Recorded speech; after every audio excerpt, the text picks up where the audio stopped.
To understand this moment that Donald Trump finds himself in, you have to understand how we got here. So we want to take you back in time to 2006 and go through the major actions that Donald Trump and his associates took to bring him to the precipice of a possible indictment. Starting with July 2006. According to an interview Stormy Daniels would give to 60 Minutes, in 2018, Daniels meets Trump at a celebrity golf tournament in Nevada. She says he invited her to dinner and she met him at his hotel suite where they had sex.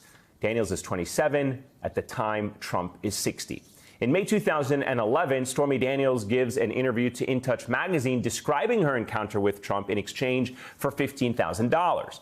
Two employees later tell CBS News that the interview never ran because Michael Cohen, Trump's attorney at the time, threatened to sue when the publication asked Trump for comment.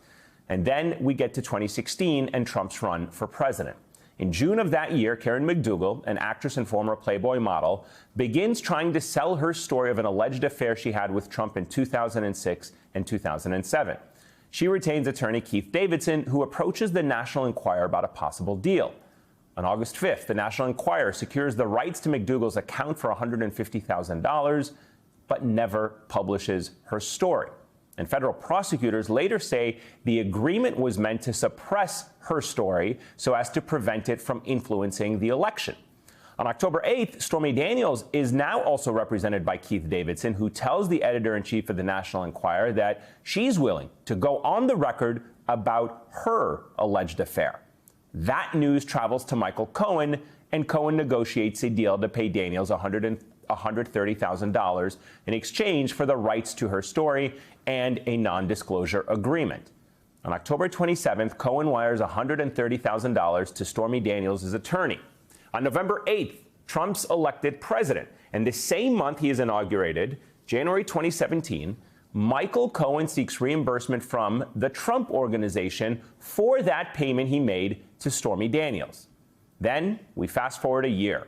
On October 13th, 2018, Michael Cohen acknowledges making the payment to Stormy Daniels for the first time, but denies being reimbursed and says it was not connected to the Trump campaign, both assertions he would later recant.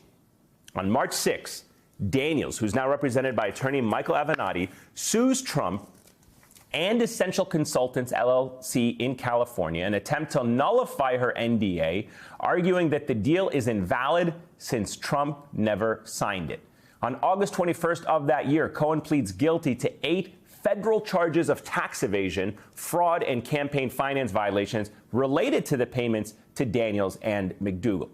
And he later tells a federal court in Manhattan that Trump directed him to make the payments. Jumping to August 2019, the Office of Manhattan District Attorney Cy Vance subpoenas the Trump Organization for records related to the payments. And a year later, in July 2020, the Supreme Court sides with Vance in a 7-2 ruling, finding that Trump is not immune from the DA's subpoena. But it will take until February 25th of 2021 before Vance's office obtains Trump's tax returns.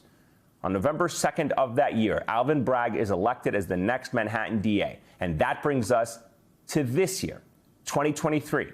In January, Michael Cohen meets with investigators from the DA's office, a sign that Bragg's investigation is picking up steam. At the end of the month, the New York Times reports that Bragg has convened a grand jury to examine the evidence in the hush money probe. And that gets us to this month, March. On March 9th, the DA's office invites Trump to testify before the grand jury. 4 days later, on March 13th, Trump's lawyer says he will not be testifying before the grand jury. That same day, Michael Cohen testifies before the grand jury for the first time. March 15th, he testifies again. Stormy Daniels meets with investigators from the DA's office. We don't know where this timeline will go next.